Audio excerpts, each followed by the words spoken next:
Hello students, good morning to all of you. आज हम unit number 13 में अपना नेक्स्ट टॉपिक डिस्कस करेंगे, that is the basicity of amines.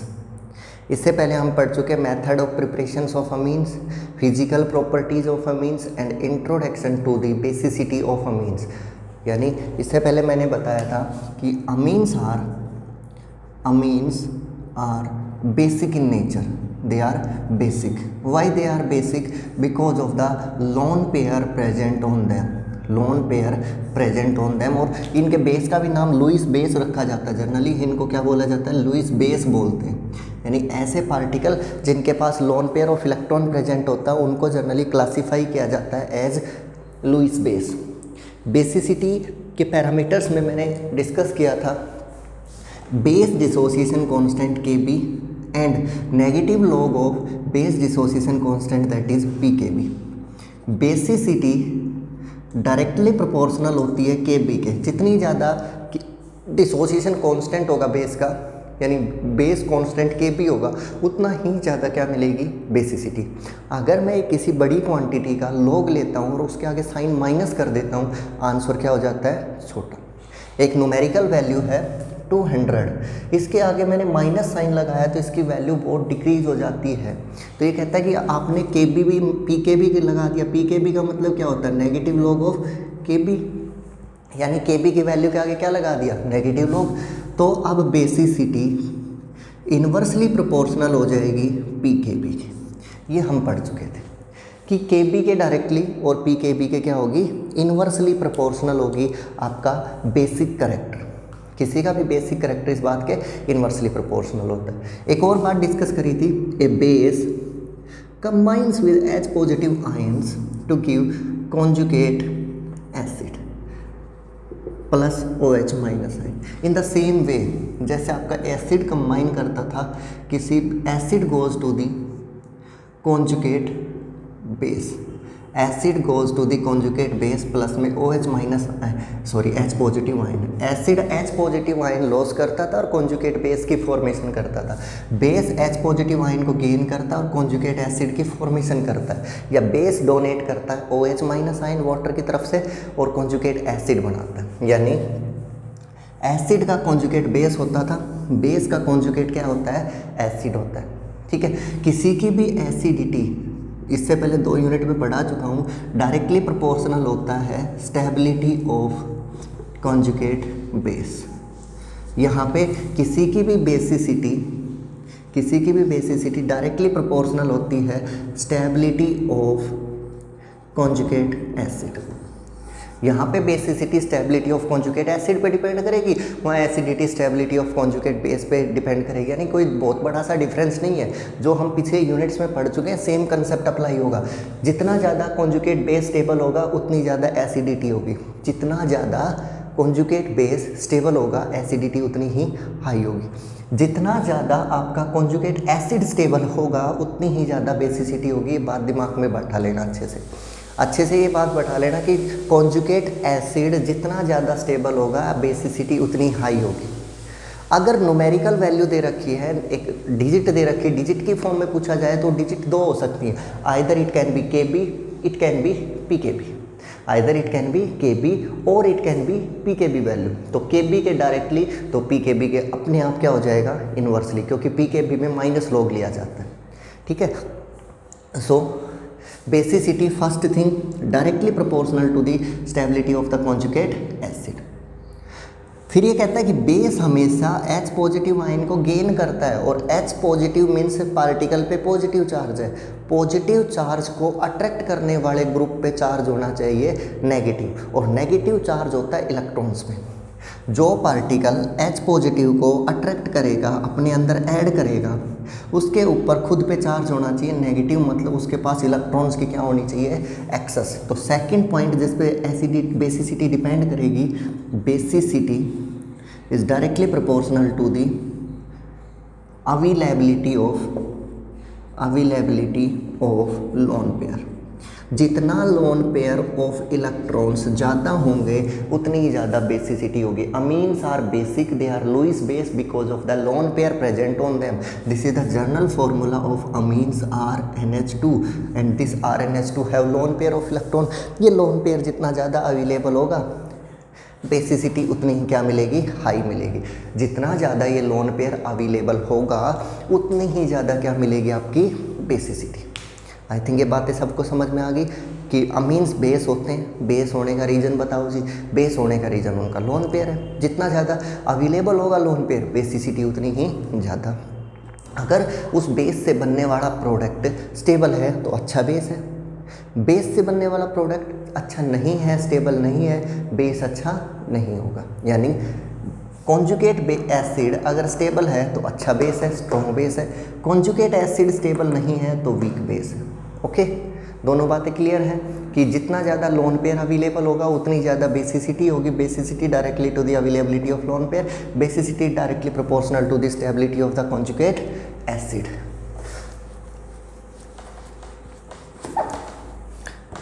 Okay, तो अब चलते हैं कुछ कंपेरिजन्स की तरफ, और बीच में कोई नया कॉन्सेप्ट ऐड होगा हम उसको अलग से ऐड कर लेंगे। मैं यहाँ पे लिख देता हूँ basicity directly to the stability of conjugate acid directly to the availability of lone pair. Basicity is directly to Kb and inversely to the pKb value. ये कॉन्सेप्ट अभी तक पढ़ चुके।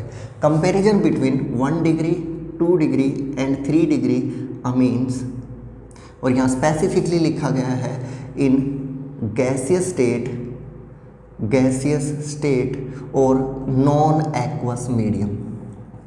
नॉन एक्वस मीडियम यहाँ पे क्लियरली उसने लिख के बोला है कि अमीन्स जो होती हैं उनको मैं एसिडिक मीडियम में ट्रीट नहीं उनको मैं वाटर मीडियम यानी एक्वस मीडियम में नहीं ले रहा हूँ। अमीन्स जो यूज़ करी गई हैं वो गैसियस मीडियम में।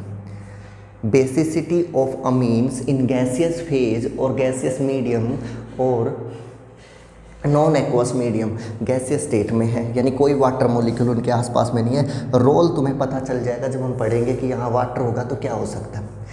This is the formula for primary amine. This is the formula for a primary amine. Primary amine, in this primary amine nitrogen group have 1 carbon chain. In secondary amine nitrogen have 2 carbon chains. This is the lone pair, this is the lone pair, this is secondary amine. This is tertiary amine where nitrogen is surrounded by 3 carbon chains. Nitrogen is surrounded by 3 carbon chain. This is the tertiary amine. amine. अब ये कहता है कि 2 चीज़ें देखता हूँ। एक तो ये लोन पेयर जितना ज़्यादा अवेलेबल होगा बेसिसिटी उतनी ही हाई होगी। Basicity is directly to the availability of the lone pair and we know that R group में भी CH3, R ग्रुप में भी CH2 CH3 और एनी एलिफेटिक कार्बन चेन, कोई भी एलिफेटिक कार्बन की चेन हो सकती है। और इनका नेचर सबको पता, पहले दिन से पढ़ाता रहा हूँ, electron donating group. These are electron donating group. R group that is CH3 group, CH2 CH3 group is an electron donating group. तो यहाँ पे एक इलेक्ट्रॉन डोनेटिंग ग्रुप लगा हुआ है तो इलेक्ट्रॉन बढ़ाएगा भाई। इस पे ये पीछे से इलेक्ट्रॉन डोनेटिंग ग्रुप है, नाइट्रोजन को इलेक्ट्रॉन देगा, नाइट्रोजन के पास इलेक्ट्रॉन है और पीछे से और इलेक्ट्रॉन आ रहे हैं। दूसरी बात, यहाँ पे 2 इलेक्ट्रॉन डोनेटिंग ग्रुप है, यहाँ 1 electron donating group that is R group, और यहाँ पे 2 इलेक्ट्रॉन डोनेटिंग ग्रुप लगे हुए जो इलेक्ट्रॉन डेंसिटी नाइट्रोजन पे बढ़ा रहे हैं। पीछे से 3 इलेक्ट्रॉन डोनेटिंग ग्रुप बढ़ा रहे हैं, 3 इलेक्ट्रॉन डोनेटिंग ग्रुप जो नाइट्रोजन के ऊपर इलेक्ट्रॉन की डेंसिटी इंक्रीज कर रहे हैं। और क्लियरली एक बात देखी जा सकती है कि जो पीछे इलेक्ट्रॉन डोनेटिंग ग्रुप लगे हुए हैं ये नाइट्रोजन के ऊपर इलेक्ट्रॉन डेंसिटी को इंक्रीज कर रहे हैं। They are regularly increasing electron density over the nitrogen. और जो नाइट्रोजन पर इलेक्ट्रॉन डेंसिटी बढ़ा रहे हैं तो क्या बढ़ा रहे हैं वो, बेसिसिटी। एक बात तो यहीं से क्लियर हो गई कि ऑर्डर जो हम एक्सपेक्ट कर रहे हैं that is 3 degree 2 degree and 1 degree. What is the reason behind this order कि 3 degree amine is strongest base then 2 degree then 1 degree. Because कहता है कि पहला फैक्टर बेसिसिटी जिस पे डिपेंड करती है that is the availability of the lone pair. Here 3 electron donating groups are present over nitrogen. Those are increasing the electron density on nitrogen. Nitrogen की electron density को रेगुलरली क्या कर रहे हैं, वो इंक्रीज कर रहे हैं. और अगर नाइट्रोजन की इलेक्ट्रॉन डेंसिटी बढ़ती है, इलेक्ट्रॉन्स की अवेलेबिलिटी बढ़ती है, लोन पेयर की अवेलेबिलिटी बढ़ती है, तो उसकी बेसिसिटी भी क्या होगी, इंक्रीज. तो बेसिसिटी को क्या कर देंगे, इंक्रीज. क्लियर है पहला फैक्टर, इंक्रीजेज द बेसिसिटी. वो वहाँ बेसिसिटी को क्या कर रहे हैं, इंक्रीज. दूसरा, stability of conjugate acid. It will combines with H positive ions and forms RH. और यहाँ पे आ गया charge base. This is the conjugate acid of primary amine. This will combines with H positive ions RNRH. This will B charge conjugate acid. This will combines with H positive ions to form R and H. This will have positive charge. कहाँ से आया positive charge, अपना lone pair nitrogen ने किसको दे दिया, hydrogen को दे दिया. Hydrogen के ऊपर था पॉजिटिव चार्ज, तो नाइट्रोजन पे कैसा आ गया, पॉजिटिव चार्ज. अपना लोन पेयर किसको दे दिया, हाइड्रोजन पे. हाइड्रोजन का तो पॉजिटिव चार्ज जाता रहा, लेकिन आ गया किस पे, नाइट्रोजन पे. हाइड्रोजन को अपना H पॉजिटिव आयन दे दिया, तो ये यहाँ पे क्या आ गया ना, सॉरी लोन पेयर दे दिया, तो क्या चार्ज आ गया, पॉजिटिव. अब ये कहता है कि जितना ज़्यादा ये कॉन्जुगेट एसिड स्टेबल होगा, उतनी ही ज़्यादा क्या होगी, बेसिसिटी होगी. पीछे इस पे चार्ज कैसा है, इस नाइट्रोजन पे चार्ज कैसा है, पॉजिटिव चार्ज है. अगर इसको ऐसा ग्रुप मिल जाए जो इसको नेगेटिव चार्ज देना शुरू कर दे, तो इस बेचारे का चार्ज क्या हो जाएगा, डिक्रीज. दुनिया में कोई भी ऐसी स्पीसीज जिस पे चार्ज होता है वो अनस्टेबल होती है, क्योंकि वो किसी ना किसी दूसरे आयन की तरफ भागने की कोशिश करेगी. किसी पे प्लस चार्ज है तो किधर अट्रैक्ट होगा, नेगेटिव की तरफ. किसी पे नेगेटिव चार्ज है तो पॉजिटिव चार्ज की तरफ. और किसी पे चार्ज ही नहीं तो स्टेबल है, बैठा हुआ है. तो ये कहता है ये जितने भी कॉन्जुगेट एसिड बने, सब पे चार्ज कैसा है, पॉजिटिव चार्ज है. तो इनको एक ऐसे ग्रुप की ज़रूरत है जो इनको इलेक्ट्रॉन दे, जो इनको क्या ग्रुप दे, नेगेटिव चार्ज दे. तो ये कहता है here is the one electron donating group which is giving electrons. Here are 2 electron donating group. Here are 3 electron donating group which are providing electron to the nitrogen. जो nitrogen को क्या provide कर रहे हैं, इलेक्ट्रॉन.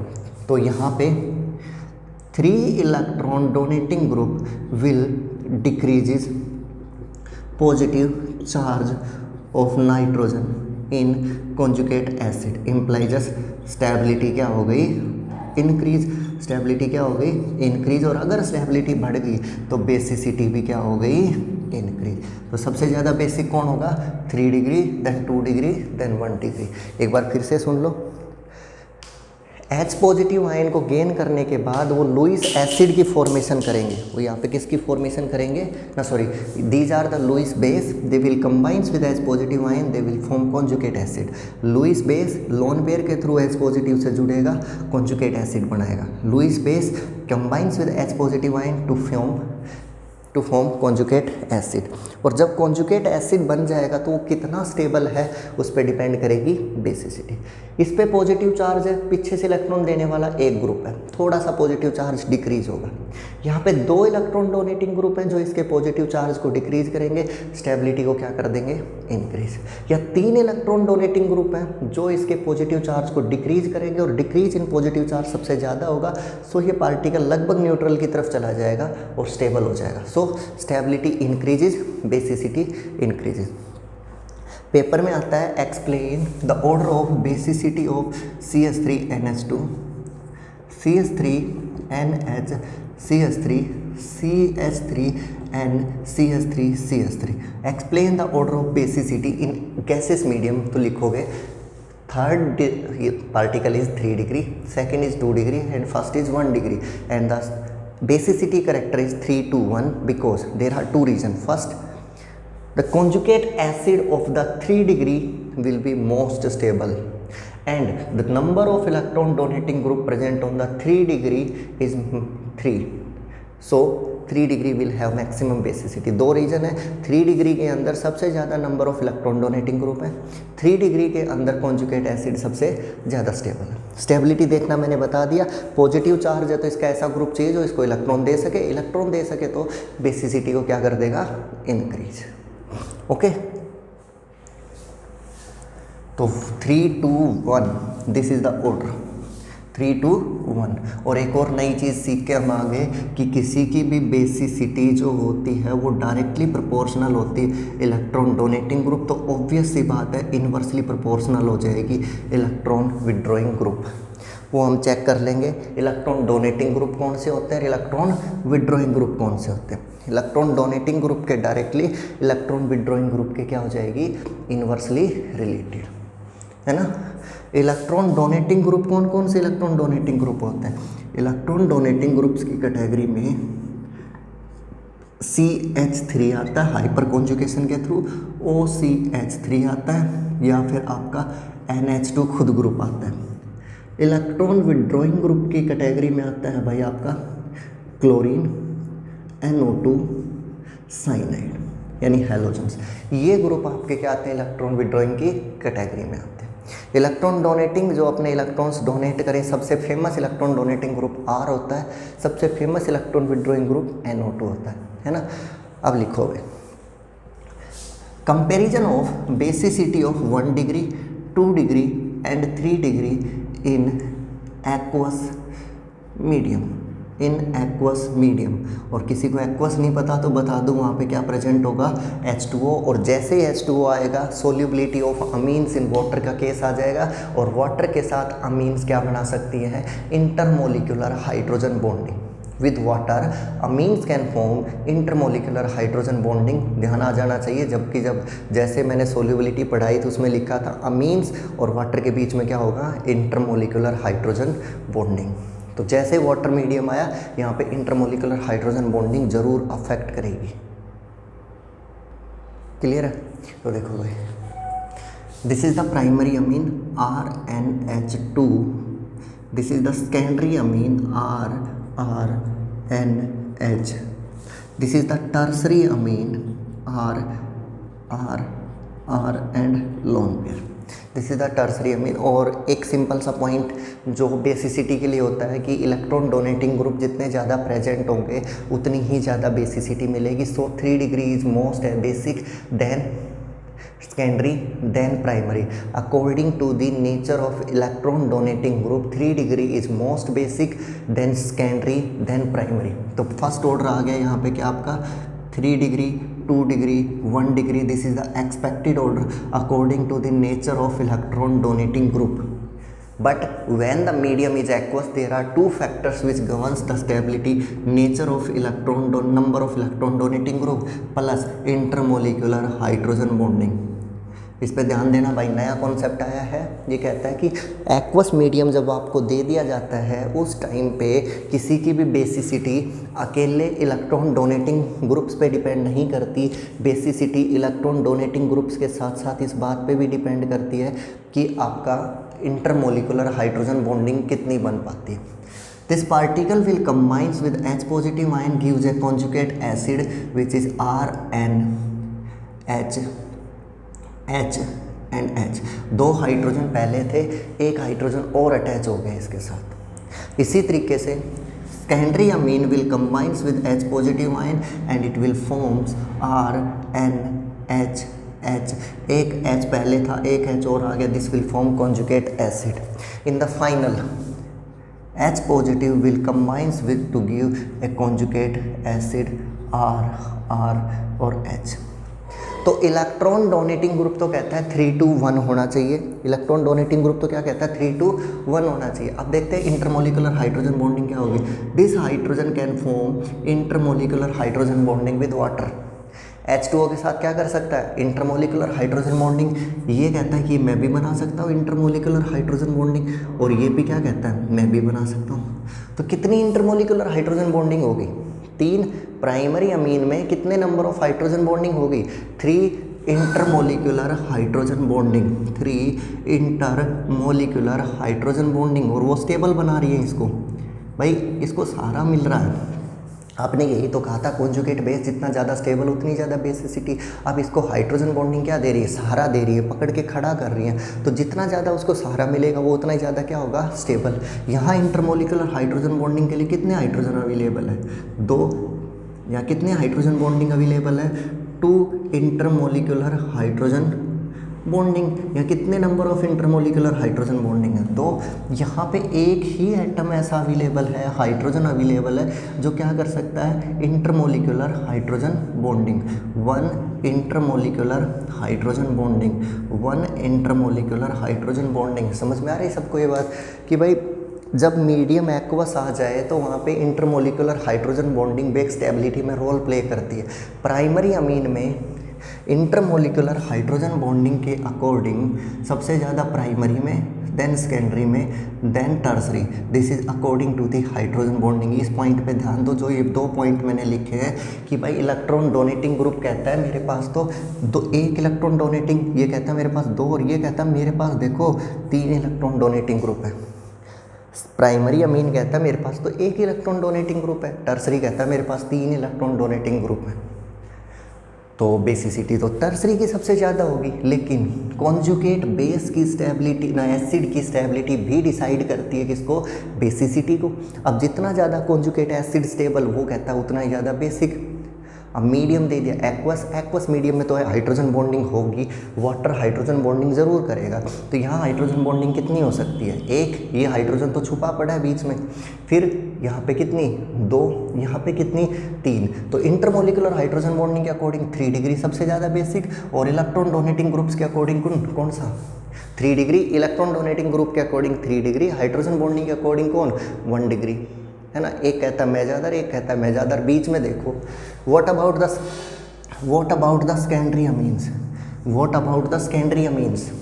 सेकेंडरी अमीन में hydrogen bonding भी अच्छी खासी है, 2 क्वांटिटी में है, और इलेक्ट्रॉन डोनेटिंग ग्रुप भी कितने हैं 2। सेकेंडरी अमीन पे अगर ध्यान दो तो सेकेंडरी अमीन में इंटरमोलिकुलर हाइड्रोजन बॉन्डिंग भी अवेलेबल है ठीक ठाक सी, और ठीक ठाक सा उसके पास क्या प्रेजेंट है, इलेक्ट्रॉन डोनेटिंग ग्रुप। तो यानी इन दोनों से ज़्यादा बेसिक कौन होगा, सेकेंडरी। देखो भाई इलेक्ट्रॉन डोनेटिंग ग्रुप के अकॉर्डिंग टर्सरी बनना चाहिए, हाइड्रोजन बॉन्डिंग के अकॉर्डिंग कौन बनना चाहिए, प्राइमरी। हाइड्रोजन बॉन्डिंग प्राइमरी में ज़्यादा है, लेकिन बेचारे के पास इलेक्ट्रॉन डोनेटिंग ग्रुप नहीं है। इलेक्ट्रॉन डोनेटिंग ग्रुप टर्सरी के पास ज़्यादा है, उसके पास हाइड्रोजन बॉन्डिंग नहीं है। लेकिन बीच वाले पे ध्यान दो, इसके पास इलेक्ट्रॉन डोनेटिंग ग्रुप भी है, इसके पास हाइड्रोजन बॉन्डिंग भी है। So by intermolecular hydrogen bonding and electron donating groups 2 degree is more than कौन आएगा, देन आएगा भाई आपका 1 डिग्री, देन कौन आएगा 3 degree. Secondary, then primary, then tertiary.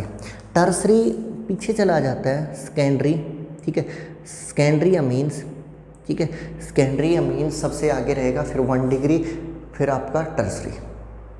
सही है, ये रहेगा। कब तक रहेगा, जब तक आपके R ग्रुप की वैल्यू कितनी हो, CH3। अगर आपका R ग्रुप CH3 है, कोई बड़ा ग्रुप नहीं है, R ग्रुप कौन सा है, CH3 ग्रुप है, छोटा सा ग्रुप प्रेजेंट है, इसका इतना ज़्यादा इलेक्ट्रॉन डोनेटिंग इफेक्ट भी नहीं होता।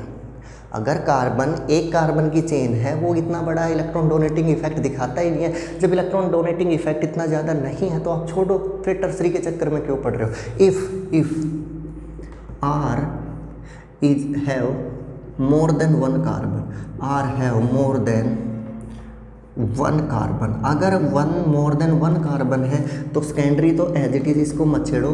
प्राइमरी में और टर्सरी में क्या हो जाएगा, 3 डिग्री एंड देन 1 डिग्री। क्यों, क्योंकि जब आपका इलेक्ट्रॉन डोनेटिंग ग्रुप ऐसा लग जाए CH2 CH3 N CH2 CH3 CH2 CH3 और H, तो अब देखो इलेक्ट्रॉन डोनेटिंग ग्रुप का साइज क्या हो चुका है, इंक्रीज। जब इलेक्ट्रॉन डोनेटिंग ग्रुप का साइज इंक्रीज हो सका है तो हाइड्रोजन बॉन्डिंग और इलेक्ट्रॉन डोनेटिंग ग्रुप पे कौन सा फैक्टर डोमिनेट करने लग जाएगा, इलेक्ट्रॉन डोनेटिंग। सो 3 डिग्री पहले आएगा और 1 डिग्री बाद में। 213 आएगा अगर R का नंबर 1 है तो 213, यानी 213 होगा अगर R के अंदर कार्बन कितना है 1।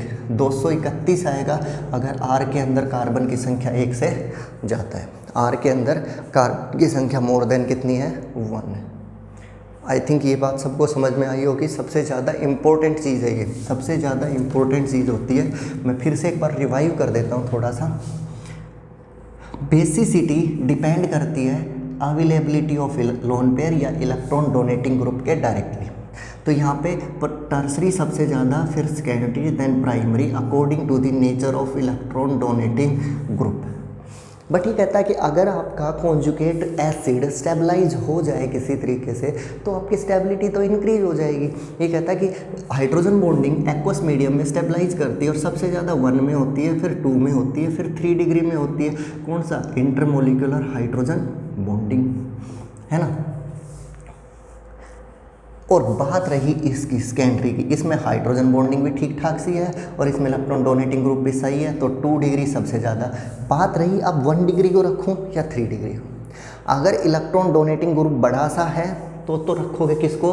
3 डिग्री को, और फिर 1 डिग्री को। अगर इलेक्ट्रॉन डोनेटिंग ग्रुप छोटा सा है तो रखोगे इसको, यानी R is less equal to 1। Carbon में एक संख्या है और कार्बन की संख्या 1 से ज़्यादा है तो रखोगे 231, नहीं तो रखोगे भाई 213। ये ट्रेंड होगा प्राइमरी एलिफेटिक अमीन, सेकेंडरी एलिफेटिक अमीन और टर्सरी एलिफेटिक अमीन्स का। किसके केस में? Aqueous and non aqueous medium, aqueous और गैसियस फेज में, एक्वस, नॉन एक्वस मीडियम और गैसियस फेज में, यही मिलेगा जी आपका। सही है। अब देखो अगला है aliphatic and aromatic amine, comparison between aliphatic and aromatic amines. इसके अंदर तो कुछ करने की भी ज़रूरत नहीं पड़ेगी। एलिफेटिक में और एरोमेटिक में मैंने ले लिया एक aliphatic amine RCrNH2 which may be CH3NH2 methyl amine, which may be methyl amine, and it is compared with aniline, that is aromatic amine, ARNH2. This is aromatic amine aniline. This is aromatic amine aniline, है ना। एक aromatic है और एक अमीन कौन सी आपकी? Aliphatic अमीन। अब इन दोनों में पूछता है कौन ज़्यादा बेसिक होगा। वही 2 factor, stability of the conjugate acid, stability of the conjugate acid और the availability of lone pair. दोनों से ही एक्सप्लेन कर सकते हो लोन पेयर किसके पास ज़्यादा है या जिसका कॉन्जुगेट एसिड सबसे ज़्यादा स्टेबल है। मैं दोनों फैक्टर से करवाने की कोशिश करता हूँ, समझना भाई। इसके पास पीछे से इलेक्ट्रॉन डोनेट करने के लिए कौन सा ग्रुप प्रेजेंट होता है? CH3 is electron donating group which increases the electron density over nitrogen by inductive effect. फिर मैंने ये बोला था ऑर्गेनिक में, जब भी मैंने ऑर्गेनिक पढ़ाई मैंने हमेशा का बेंजीन रिंग पे अगर कोई भी ऐसा ग्रुप अटैच हो जिसके पास लोन पेयर हो, जिसके पास नेगेटिव चार्ज हो, वो बेंजीन को अपना इलेक्ट्रॉन या अपना नेगेटिव चार्ज क्या कर देता है? डोनेट कर देता है through resonance. If there is any group attached on the benzene which have negative charge, which have lone pair of electrons like this, which have negative charge or which have lone pair of electron, it will donate it to the benzene ring. It will donate it to the benzene ring through resonance। यानी benzene को नीचे की side क्या कर रहा है? Electron donate कर रहा है। बेंजीन पे कोई भी ऐसा ग्रुप अटैच हो जिसके पास लोन पेयर हो, जिसके पास नेगेटिव चार्ज हो, वो बेंजीन को इलेक्ट्रॉन डोनेट करना शुरू कर देता है। तो बेंजीन को क्या देगा? इलेक्ट्रॉन देता चला जाएगा। और अगर बेंजीन को इलेक्ट्रॉन दे दिए उसने तो उस खुद के इलेक्ट्रॉन गायब।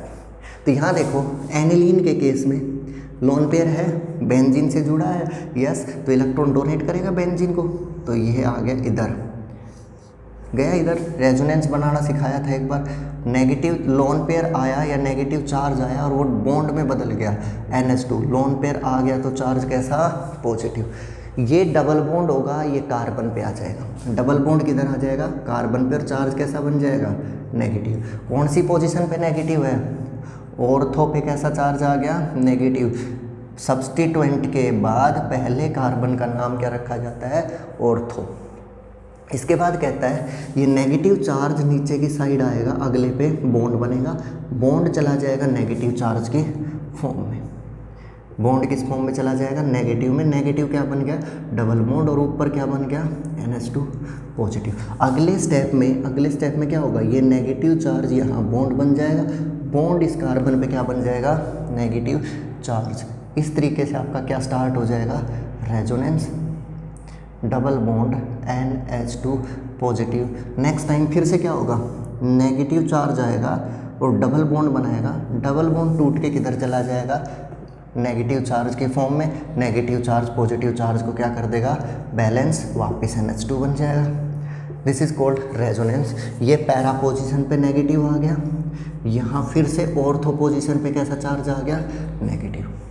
यानी अगर ध्यान से देखा जाए तो एनिलीन का जो लोन पेयर था वो बेंजीन रिंग के अंदर क्या हो गया, डीलोकलाइज हो गया। जो एनिलीन का लोन पेयर था वो किधर डीलोकलाइज हो गया, बेंजीन के अंदर। तो कहता है lone pair of NH2 get delocalized in benzene, तो वो तो अवेलेबल ही नहीं है। And NH2 acquire positive charge. बहुत बड़ी स्टेटमेंट लिखी है यहाँ पे कि भाई जो लोन पेयर होना चाहिए, जो बेसिक करैक्टर के लिए ज़रूरी है, बेसिक करैक्टर के लिए क्या ज़रूरी है, सबसे पहले तो लोन पेयर चाहिए, बाद में कॉन्जुगेट एसिड बनेगा, उसकी स्टेबिलिटी देखूंगा, पहले तो मुझे लोन पेयर चाहिए। ये लोन पेयर तो चला गया बेंजीन पे, यहाँ चार्ज कैसा, पॉजिटिव, यहाँ चार्ज कैसा, पॉजिटिव, यहाँ चार्ज कैसा, पॉजिटिव। यहाँ पे क्या मिला दोबारा, लोन पेयर, 1 2 3 4 5 स्ट्रक्चर में से 3 तो ऐसे जब पॉजिटिव चार्ज है, 5 स्ट्रक्चर एनिलीन के 5 स्ट्रक्चर्स में से ओनली 2 स्ट्रक्चर्स ऐसे हैं जब लोन पेयर है, बल्कि 3 स्ट्रक्चर्स में तो उस पर कैसा चार्ज प्रेजेंट है, पॉजिटिव। तो क्लियर सी बात है, एनिलीन के पास लोन पेयर नहीं होता। This lone pair is delocalised in the benzene ring. So aromatic amines और एलिफेटिक अमीन्स में कंपेयर करूं तो aniline is a weaker base than aliphatic amines। या फिर सीधा लिखो aromatic amines are weaker base than the aliphatic amines and NH3। Ammonia से भी वीक बेस होगा। अमोनिया क्या लोन पेयर भी अवेलेबल है, वो भी बेंजीन के साथ कहीं नहीं जा रहा, बेंजीन है ही नहीं अमोनिया। बेंजीन लगा दी तो वो लोन पेयर को अपने पास ले लेती है, और अगर लोन पेयर चला गया बेंजीन रिंग में, दैट्स मीन बेसिसिटी क्या हो गई, डिक्रीज। तो aromatic amines are less basic than the aliphatic amines, और aliphatic amines are stronger base as compare to the aromatic. Aliphatic amines are stronger base than aromatic, और aromatic are weaker base than aliphatic. ये लिखवाया मैंने यहाँ पे, है ना। क्यों लिखवाया, क्योंकि सीधी सीधी बात है, लोन पेयर कहाँ जा रहा है, बेंजीन रिंग में जा रहा है, और बेंजीन रिंग में जा रहा है तो लोन पेयर तो चला गया ऊपर से, सारा का सारा चार्ज तो बेंजीन को दे दिया उसने, और उसके पास कोई लोन पेयर ही नहीं है। लोन पेयर नहीं है तो काहे का बेस, सीधी सी बात है। अब इसी जगह पे यहीं पे मैं एक चीज़ और बताता हूँ कि जो लोन पेयर डीलोकलाइज हुआ है, बेंजीन रिंग के पास आए हैं लोन पेयर, वो सिर्फ 2 पोजीशन पे आए हैं, ऑर्थो पोजीशन पे और पैरा पोजीशन पे। और ये यूनिवर्सल ट्रूथ है, रेजोनेंस ऑर्थो और पैरा को ही अफेक्ट करता है। ये तो यूनिवर्सल ट्रूथ है, resonance and hyper conjugations are operated at the ortho and para position. तो देखो, बेंजीन को मिला नेगेटिव चार्ज ऑर्थो पे, बेंजीन को मिला नेगेटिव चार्ज पैरा पे, बेंजीन को मिला नेगेटिव चार्ज ऑर्थो पे।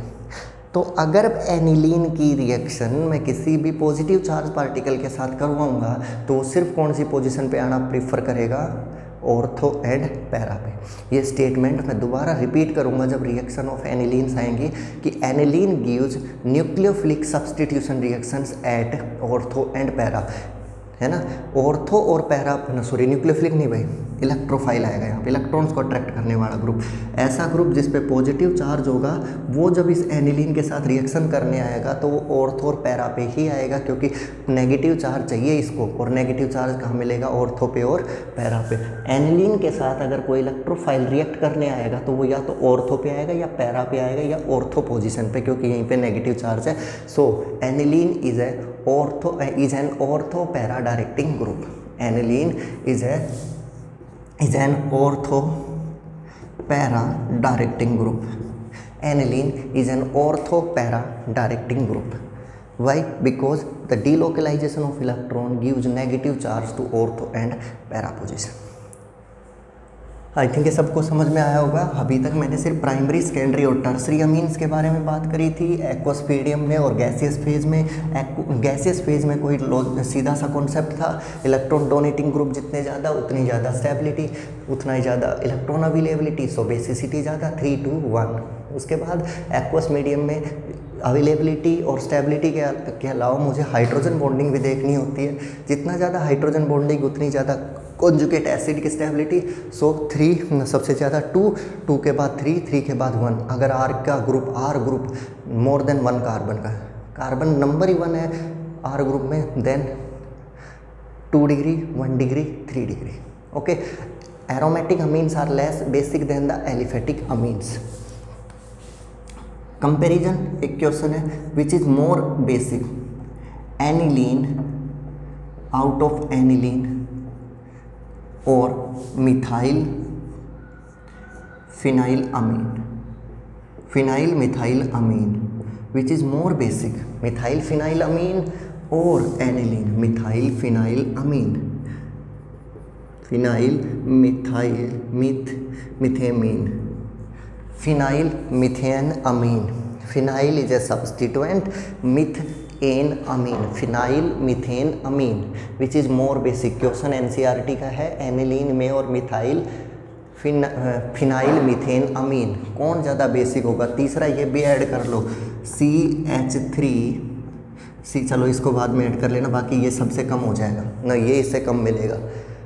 एनिलीन में और फिनाइल मिथेन अमीन में कौन ज़्यादा बेसिक होगा, तो ऑब्वियस सी बात है, अगर आपको एनिलीन दे रखा है तो एनिलीन का लोन पेयर तो सीधा सीधा कहाँ चला गया, बेंजीन में। क्या इसका लोन पेयर बेंजीन में जाएगा? नहीं, NH2 और इस बेंजीन रिंग के बीच में एक ग्रुप आ गया, जो ग्रुप कौन सा है, CH2, और इस ग्रुप की वजह से यहाँ रेजोनेंस नहीं हो पाती। So it is more basic than aniline because lone pair of aniline get delocalized over benzene। और जब लोन पेयर ही नहीं है तो अवेलेबिलिटी ऑफ लोन पेयर नहीं है तो बेसिसिटी कम हो जाएगी। अवेलेबिलिटी ऑफ लोन पेयर नहीं है तो बेसिसिटी अपने आप क्या हो जाएगी, डिक्रीज। ओके, सो चलते हैं एरोमेटिक अमीन्स की तरफ, सब्सटीट्यूटेड एरोमेटिक अमीन्स की तरफ। तो कहता है कि हमें ये तो पता है ये वीक बेस होते हैं, फिर भी इनकी बेसिक करैक्टर के बारे में जान लेते हैं। This is the aniline, this is aniline. अगर एनिलीन के अंदर कोई भी इलेक्ट्रॉन विड्रॉइंग ग्रुप प्रेजेंट है या एनिलीन के अंदर कोई भी इलेक्ट्रॉन डोनेटिंग ग्रुप प्रेजेंट है, तो वो तो पहले देख चुके, basicity is directly proportional to the electron donating group and number of electron withdrawing group will decrease the basicity. तो electron withdrawing group decreases the basicity, electron donating group will increases the basicity. Electron donating group हमेशा basicity को बढ़ाएंगे, electron withdrawing group basicity को क्या करेंगे, decrease करेंगे। I think ये सबको समझ में आ गया होगा कि बेसिसिटी जो होती है वो इलेक्ट्रॉन डोनेटिंग ग्रुप के डायरेक्टली इलेक्ट्रॉन विड्रॉइंग ग्रुप के इन्वर्सली होती है ना। और कहीं पे भी आपको रेजोनेंस दिखाई दे, रेजोनेंस इलेक्ट्रॉन डोनेटिंग और विड्रॉइंग की रेजोनेंस आपको दिखे तो वो ऑपरेट होगी ऑर्थो पे और पैरा पे, उसका कोई इफेक्ट नहीं आएगा मेटा पे। रेजोनेंस के अलावा हाइपर कॉन्जुगेशन भी दिखे तो वो भी सिर्फ कहाँ ऑपरेट होगी, ऑर्थो पैरा पे, मेटा पे नहीं आएगा इफेक्ट। मेटा पे इफेक्ट आएगा इंडक्टिव का, इंडक्टिव इफेक्ट देखा जाएगा वो मेटा पे आ सकता है, बाकी कोई इफेक्ट मेटा पे नहीं आएगा। एरोमेटिक अमीन्स के बारे में मैं कह रहा हूँ, जितना इलेक्ट्रॉन डोनेटिंग ग्रुप होगा वो बेसिसिटी को बढ़ाएगा और इलेक्ट्रॉन विड्रॉइंग ग्रुप बेसिसिटी को क्या करेगा, डिक्रीज। अब इलेक्ट्रॉन डोनेटिंग ग्रुप या विड्रॉइंग ग्रुप रेजोनेंस शो कर सकते हैं या हाइपर कॉन्जुगेशन। मैं एक का बताऊंगा कौन रेजोनेंस दिखाता है और कौन हाइपर कॉन्जुगेशन या कौन इंडक्टिव दिखाता है।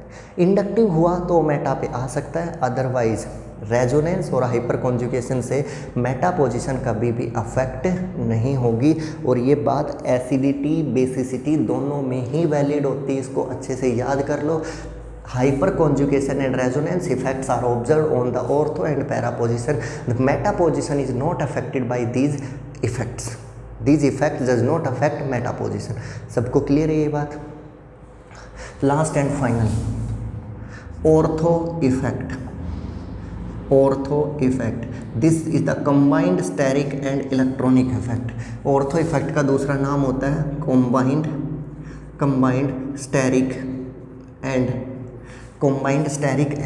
इलेक्ट्रॉनिक फैक्टर, यानी स्टेरिक और इलेक्ट्रॉनिक, यानी स्टेरिक हिंड्रेंस और इलेक्ट्रॉन अवेलेबिलिटी का एक कॉमन फैक्टर होता है जिसका नाम बोला जाता है, इस कॉमन फैक्टर का नाम क्या बोला जाएगा भाई?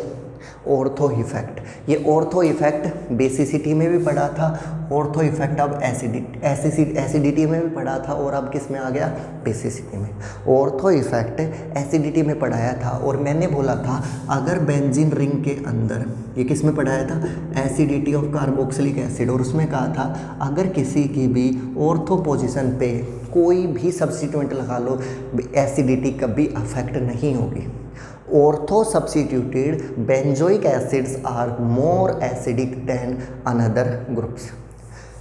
कोई भी सब्स्टिट्यूएंट इलेक्ट्रॉन डोनेटिंग हो या विड्रॉइंग ग्रुप हो, ortho position of benzoic acid पे लगाया गया था, उसकी एसिडिटी हमेशा बेंजोइक एसिड से ज़्यादा ही होगी, कम नहीं हो सकती। तो एसिडिटी ज़्यादा थी तो बेसिसिटी क्या हो जाएगी? कम। तो ऑर्थो इफेक्ट कहता है whatever be the nature of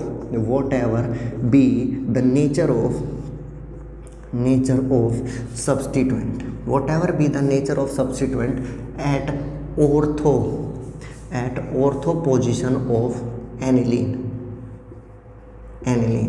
चाहे वो इलेक्ट्रॉन डोनेटिंग हो भाई या विड्रॉइंग हो, उसको कोई मतलब नहीं है। इलेक्ट्रॉन डोनेटिंग हो या विड्रॉइंग हो, उसको कोई मतलब नहीं है, ठीक है। इलेक्ट्रॉन डोनेटिंग होगा तो बेसिसिटी बढ़ेगी नहीं, और विड्रॉइंग होगा तो घटेगी नहीं। Whatever be the nature of substituent at ortho position of aniline, it will behave as weakest base. ये हमेशा वीकेस्ट बेस होगा, सबसे वीक बेस बिहेव करेगा। Whatever be the nature of substituent at ortho position of the aniline, it will be weakest base. ये सबसे weakest base होगा, है ना, ये सबसे वीकेस्ट बेस होगा, चाहे कोई भी सब्स्टिट्यूएंट हो, नेचर चाहे डोनेटिंग हो, नेचर चाहे विड्रॉइंग हो, ठीक है भाई। तो ये दो बातें क्लियर हैं कि ऑर्थो पोजिशन पे कोई भी ग्रुप लगा दो, बेसिसिटी मिनिमम होगी। कहीं ये रूल ब्रेक डाउन होगा तो मैं बताऊंगा उसके बारे में, अदरवाइज ये रूल ऑर्थो इफेक्ट के नाम से जाना जाता है। ऑर्थो पोजीशन पे कोई भी सब्स्टिट्यूएंट आया तो बेसिसिटी हमेशा क्या होगी? इंक्रीज होगी। दूसरा, रेजोनेंस और hyperconjugation effects are not operated at the meta position. तो मैं एक छोटा सा एग्जाम्पल लेता हूँ जिसमें CH3 ग्रुप को सब्स्टिट्यूएंट बनाया गया। There is the substituent simple aniline, this is the aniline group NH2, then we have NH2CH3 ortho substituted aniline, then we have beta substituted aniline group, and in the final we have para substituted aniline group. This compound is the A, this compound is B, this compound is C, this compound is D. Aromatic में अपना वही rule, सबसे पहले check करो group electron donating या withdrawing. तो electron donating groups में number आता है किसका? CH3 का। इलेक्ट्रॉन डोनेटिंग ग्रुप में किसका नंबर आता है? CH3 का। अब ये डोनेट कैसे करेगा? रेजोनेंस से या हाइपर कॉन्जुगेशन से। तो कहता है कि भाई बात ऐसी है, अगर किसी ग्रुप बेंजीन पे जुड़े हुए ग्रुप के पास, बेंजीन से जुड़े हुए ग्रुप के पास नेगेटिव चार्ज है या लोन पेयर है तो वो बेंजीन को डोनेट करता है। अगर उसके पास पॉजिटिव चार्ज या डबल बॉन्ड है तो बेंजीन से क्या करता है? विड्रॉ करता है। इलेक्ट्रॉन डोनेटिंग ग्रुप वो होगा रेजोनेंस के थ्रू जिसके पास नेगेटिव चार्ज या लोन पेयर होगा। 10 मिनट पहले यही बात पढ़ाई थी एनिलीन में। पॉजिटिव चार्ज या डबल बॉन्ड होगा तो इलेक्ट्रॉन विड्रॉइंग होगा। अब CH3 पे ना तो लोन पेयर है, ना नेगेटिव चार्ज है, ना पॉजिटिव चार्ज है, ना डबल बॉन्ड है, तो सीधा मतलब है ये रेजोनेंस दिखाएगा ही नहीं। तो यहाँ पे लिखो CH3 is electron donating group through hyper conjugation. समझ में आई बात? ना तो CH3 पे नेगेटिव चार्ज है, ना CH3 पे पॉजिटिव चार्ज है, ना ही CH3 पे डबल बॉन्ड है, ना ही CH3 पे लोन पेयर है, ना तो ये इलेक्ट्रॉन विड्रॉ कर सकता, ना डोनेट कर सकता, किसके थ्रू, रेजोनेंस के थ्रू। तो बचा क्या फिर बचा यहाँ पे सिर्फ हाइपर कॉन्जुगेशन। तो हाइपर कॉन्जुगेशन अगर शो करेगा तो हाइपर कॉन्जुगेशन ऑर्थो पे आएगी और हाइपर कॉन्जुगेशन पैरा पे आएगी। इसको तो भूल ही जाओ, क्यों, क्योंकि ऑर्थो इफेक्ट है, और ऑर्थो इफेक्ट की वजह से what ever be the nature of the electron, what ever be the nature of substituent, it will be the weakest base. सबसे वीकेस्ट बेस किसको बना दिया मैंने, ऑर्थो सब्सटीट्यूएंट को। अब देखो ये ग्रुप कैसा है, CH3 इलेक्ट्रॉन डोनेटिंग। अगर इसके लगने की वजह से एनिलीन की एसिडिक बेसिसिटी बढ़ेगी तो एनिलीन की तो सबसे कम हो जाएगी, और क्या सब्स्टिट्यूएंट्स की बेसिसिटी क्या होगी, ज़्यादा। एनिलीन की सबसे आखिरी में क्यों लिखी, आप इसको तो भूल ही जाओ ये है या नहीं, क्योंकि ये तो ऑर्थो है तो बेसिसिटी सबसे कम ही जाएगी। इसके बाद एनिलीन की भी आपने कम दिखाई, क्यों, क्योंकि एनिलीन के ऊपर बाकी जो ग्रुप जुड़े हुए हैं ये ग्रुप इलेक्ट्रॉन डोनेटिंग है और एनिलीन में नहीं है, और इलेक्ट्रॉन डोनेटिंग ग्रुप बेसिसिटी बढ़ाएंगे तो एनिलीन की कम होगी, बाकी ग्रुप्स की ज़्यादा होगी। बात रही सी और डी की, सी में मेटा है और डी में क्या है, ऑर्थो पैरा, डी में क्या है पैरा और सी में क्या है मेटा। तो इलेक्ट्रॉन डोनेटिंग ग्रुप किसको अफेक्ट करता है, पैरा को। इलेक्ट्रॉन डोनेटिंग ग्रुप ज़्यादा तो बेसिसिटी ज़्यादा, तो पैरा वाले की बेसिसिटी ज़्यादा होगी और मेटा वाले की बेसिसिटी क्या होगी, कम। This will be the trend of the group. कैसे लिखा, ऑर्थो को तो सबसे आखिरी में लिख दो, किसकी वजह से, ऑर्थो इफेक्ट की वजह से। फिर आपने एनिलीन को भी बहुत पीछे लिखा हुआ है, क्यों, क्योंकि दोनों ग्रुप इलेक्ट्रॉन डोनेटिंग है, CH3 group is electron donating और एनिलीन के पास नहीं है। इलेक्ट्रॉन डोनेटिंग है तो बेसिसिटी बढ़ेगी और नहीं है तो बेचारे की कम रह गई, तो कम पे लिखा। बचे ये दोनों ग्रुप। मेटा पोजीशन पे हाइपर कॉन्जुगेशन चलती है और मेटा पोजीशन पे हाइपर कॉन्जुगेशन होती नहीं है। हाइपर कॉन्जुगेशन किस पे होती है, पैरा पे, तो पैरा की बेसिसिटी ज़्यादा और मेटा की कम होगी, है ना। तो electron donating group generally electron donating groups basicity बढ़ाएंगे और बाकी वाले ग्रुप विड्रॉइंग ग्रुप बेसिसिटी को क्या करेंगे, डिक्रीज। तो आपको 1 डिग्री 2 डिग्री 3 डिग्री अमीन्स की एक्वस और नॉन एक्वस या गैसियस स्टेट में बेसिसिटी को पढ़ना है। एलिफेटिक एरोमेटिक अमीन्स की पढ़नी है। एरोमेटिक अमीन्स में ऑर्थो इफेक्ट और उसके सब्स्टिट्यूएंट पढ़ने हैं। कुछ बेसिसिटी के ट्रेंड और है वो हम नेक्स्ट क्लास में डिस्कस करेंगे। Okay, thank you, that's all for today.